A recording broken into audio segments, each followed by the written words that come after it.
I do. I feel bad for people because they think like that was either going to cripple me, which is they were trying to hurt me, or see me fall. I'm never going to fall, because even if I do fall, I'm going to pick myself up and become stronger, like I'm doing now.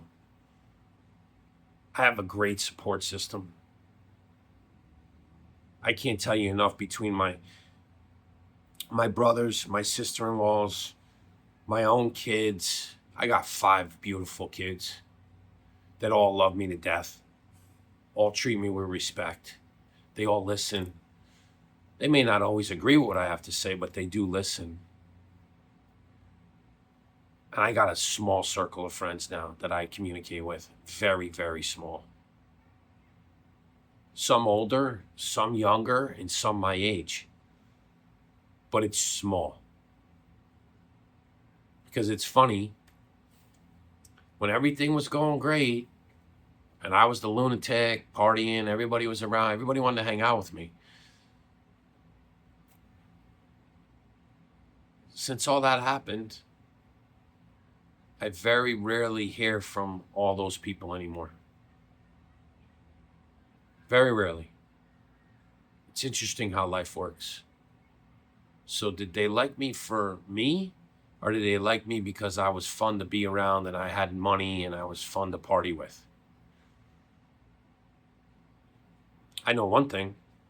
My wife loves the shit out of me, and she loves being around me every single day, even as moody as I can be.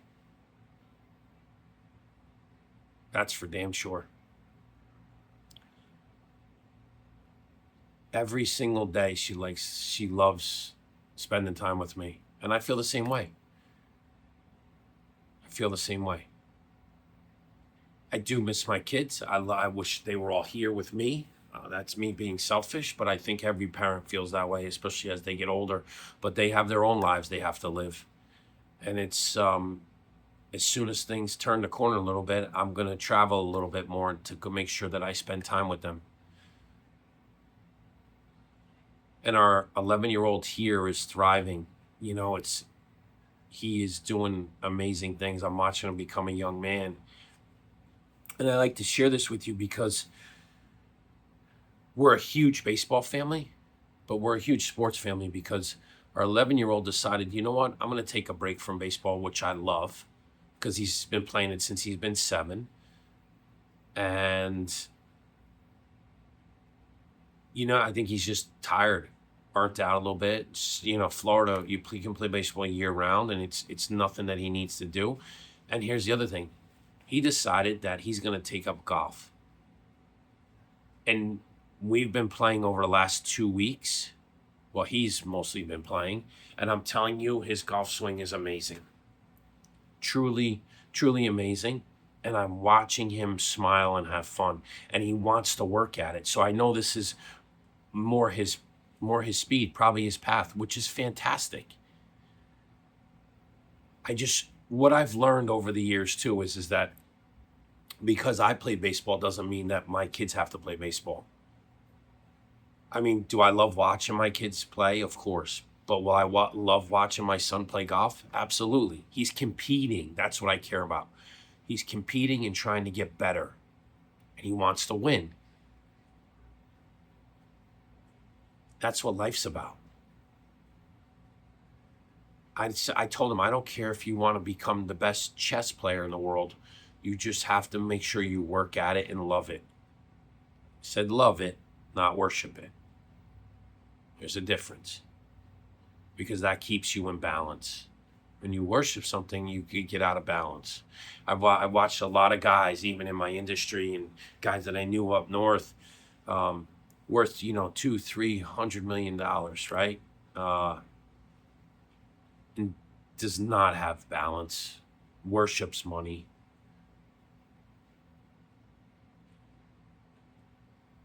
The rest of their life is just, Remember, it's 3 things: health, wealth, and relationships.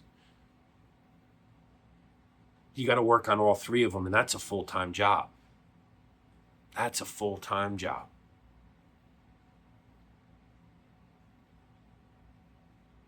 So it's funny, I wasted so much of my life because I think about those three things a lot, and I try to keep those in balance.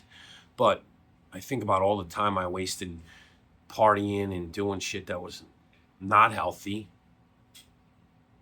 bad for other things in my life. You know, when you make decisions, and here's the other thing. Even today's world, where things become socially acceptable, like weed now.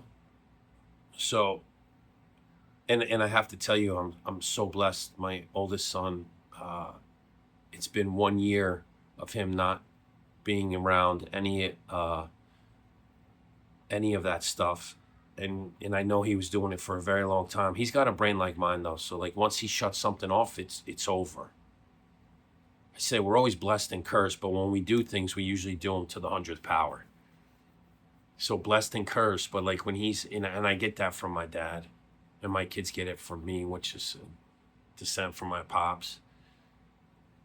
He did that with smoke, and smoked, for I don't know how many years, and then my mom told him that's enough. You can't do this because, she was very upset that her brother-in-law had triple bypass, and he looked gray, and he looked like he was going to die, and so my dad threw the cigarettes in the, I don't know how many years. I want to say 6 or 7, maybe 6, 7 years of smoking, maybe longer, and dumped those Lucky Strikes in the trash can. And then what happened? Never went back. That's a sick mindset. I get that from my pops. 8 straight years of opioids. 8 straight years, every single day. Said, okay, this is it. No more. No mas. You need to quit or you're going to die. And I quit and never went back. Drinking, March 7th, 2020. Never had another sip of alcohol after that. Because I realized that the stuff I was doing was killing me. And killing the fact that like I have so much more to offer to life and to help my own family. That's important. People don't realize that because they think, oh, as you get older, you know what? Oh, you deserve to. No, you know what you deserve to be? You deserve to be a role model for your children. You deserve to be a person that says, you know what? No, thank you. I'm going to be different from everybody else. I'm going to do the opposite. But we get sucked into the peer pressure, and we get sucked into the fact that, oh, I'm going to retire and I'm going to be able to play golf, and I'm going to go sit at the club and drink and then play golf and just drink. And there's a lot of guys out there that's doing that.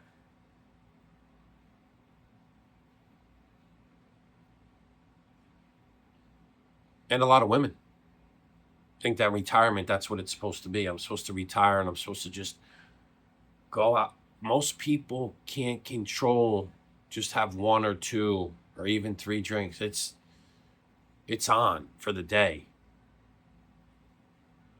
It's part of our society. So anyways, I got off a little bit because we were talking about, the financial part, and I'm back at it, Paulie. And I'm going to come out the other end even stronger. And it's not this time, though. This time, it's not about me. Every single day I wake up, I say my prayers. I thank God every day for allowing me to have another day, another chance at becoming a better person. Because I know, like, some days I have these anxiety feelings when I wake up. I got to get this done, got to get this. And at the end of the day, it usually always works out. And if it doesn't work out, it wasn't meant to be. That's always the mindset that I have. But I'm going to push and push and push until I get it done. Just like this podcast. I put so much time and effort into it. I don't make anything from it, but I do get a lot back from it. And I always say, maybe I'm going to stop. Maybe I'm going to quit. And I hate to use the word quit, but maybe I'm going to take a break. I've been taking a break with, my little shorts and doing the Instagram and TikTok stuff because I was starting to feel like it was becoming a job, that I had to make sure I got a video in, because that's what the influencers say. You got to do 1 to 2 videos a day. And if you really want to be seen and you want to get heard, and, but at the end of the day, like I didn't feel like that was happening. And I just needed to take a slight little break. And not mean I'm quitting. It just doesn't mean that I don't want it. I don't want this, what I'm doing now, which I think does help people, but it also helps me, is like therapy.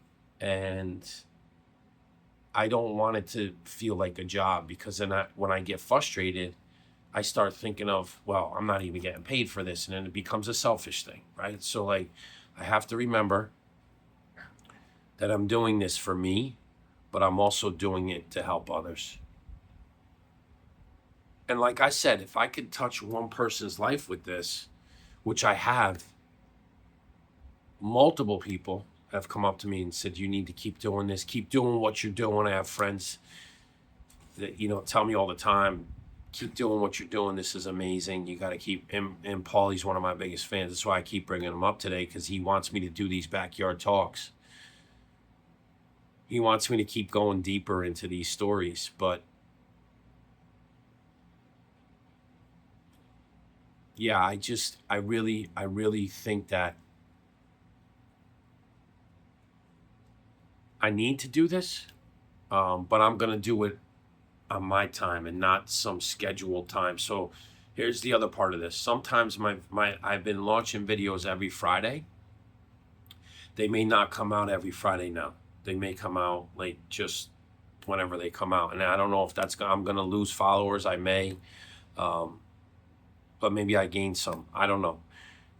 But at the end of the day, it's not about how many clicks. As much as I love, because I want to share this with people. See, this is it's a double-edged sword. So I want to share this information with you from my experience, so you could pass it on to other people.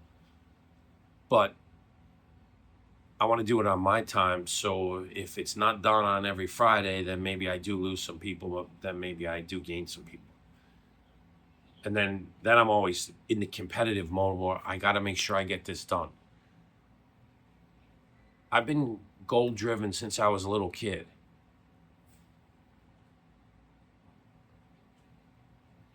And that's the crazy thing.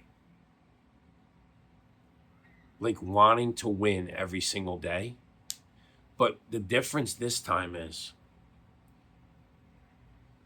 the winning that I'm doing spiritually, mentally, even physically, is a completely different feeling than when I used to win for myself.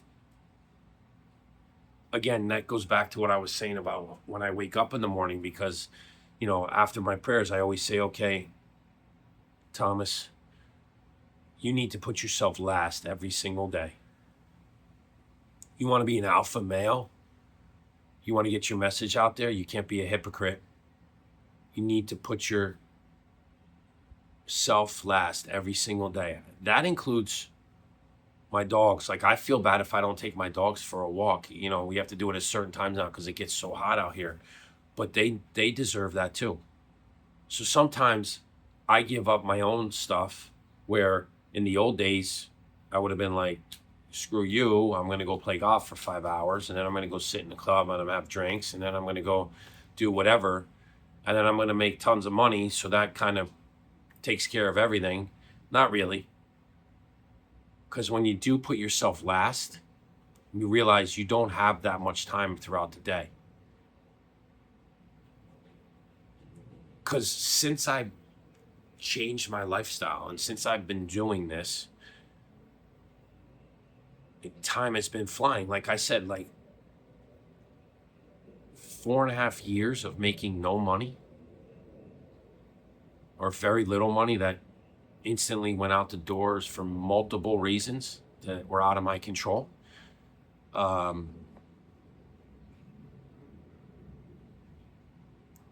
That was tough.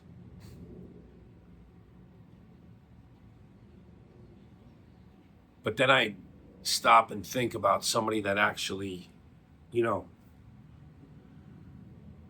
comes down with cancer for no reason.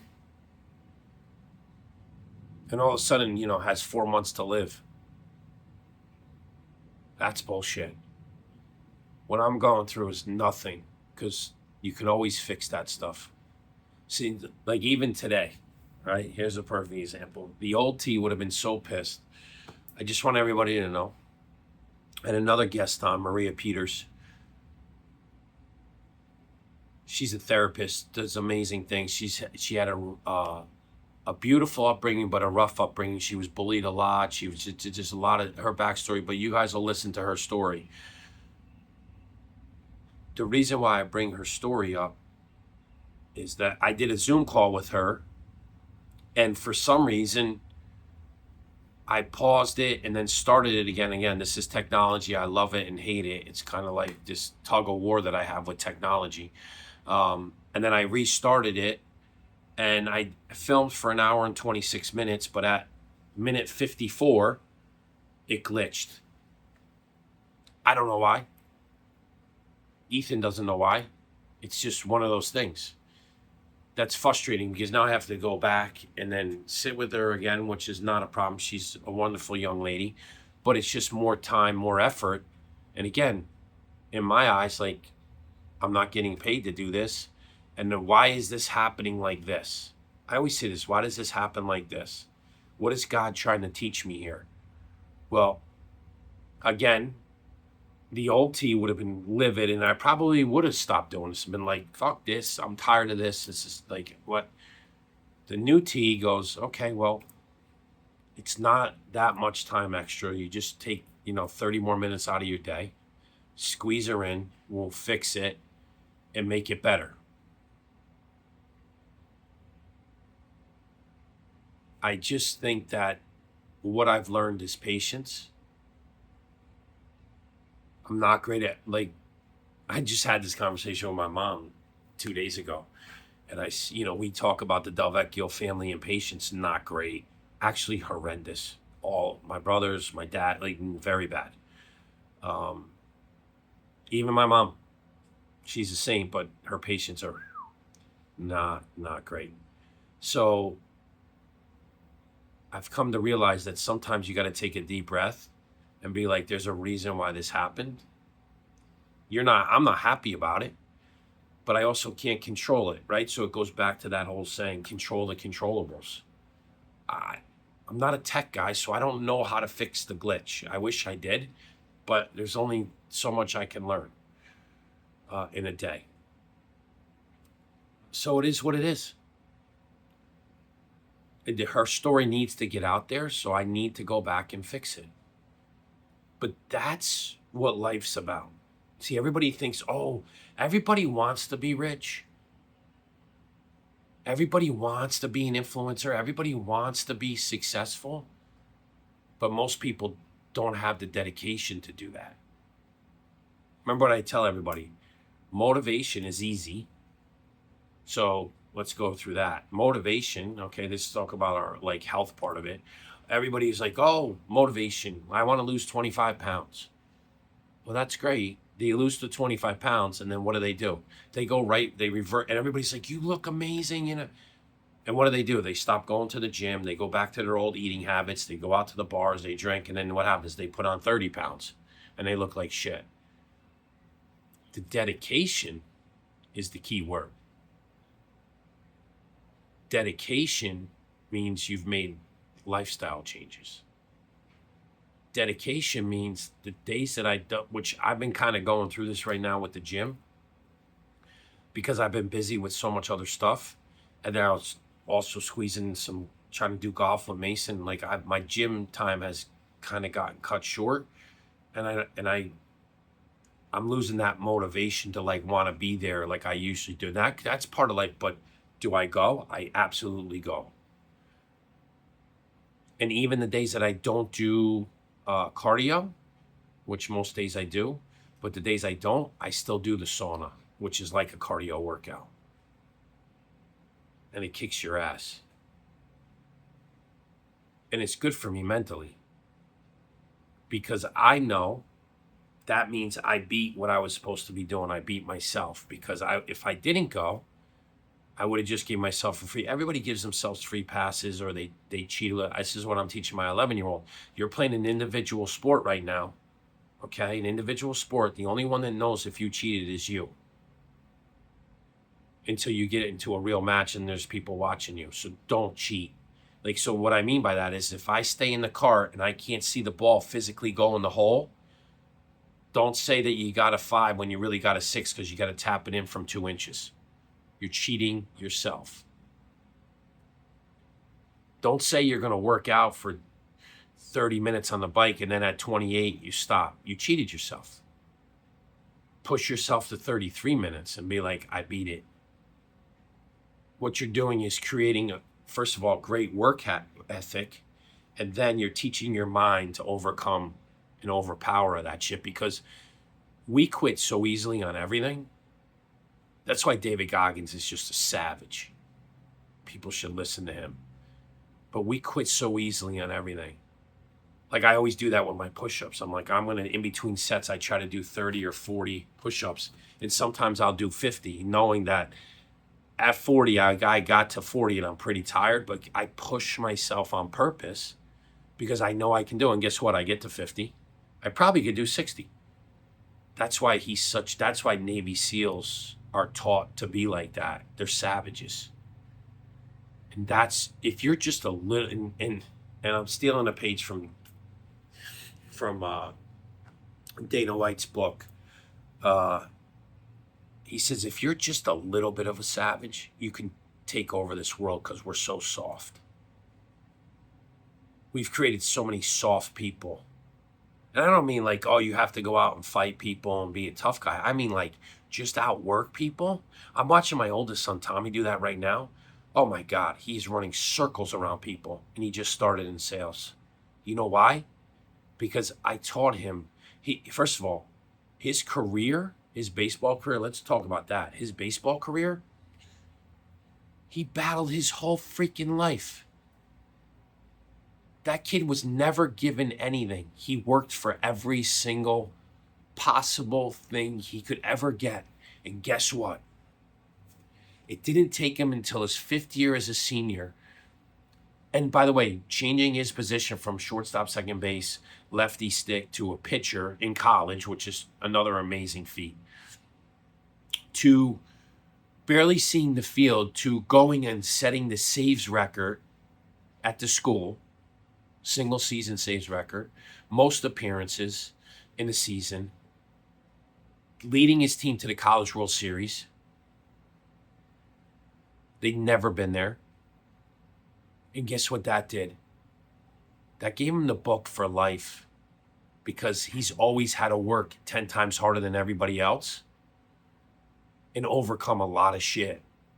That kid's my hero. And I'll tell you why. Because God gifted me with an unbelievable ability to play sports, and I didn't work as hard as he did. And I should have. Because who knows? So that's what I'm doing now. So the days that I don't want to be in the gym, I go to the gym. And the days I don't want to do anything with work, I push through it. Because that's what makes you great.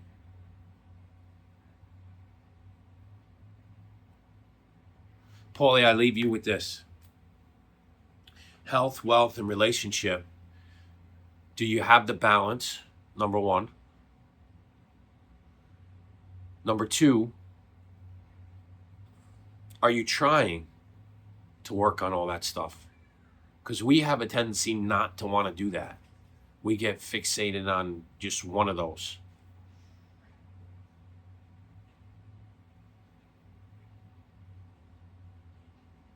And number three, are you dedicated?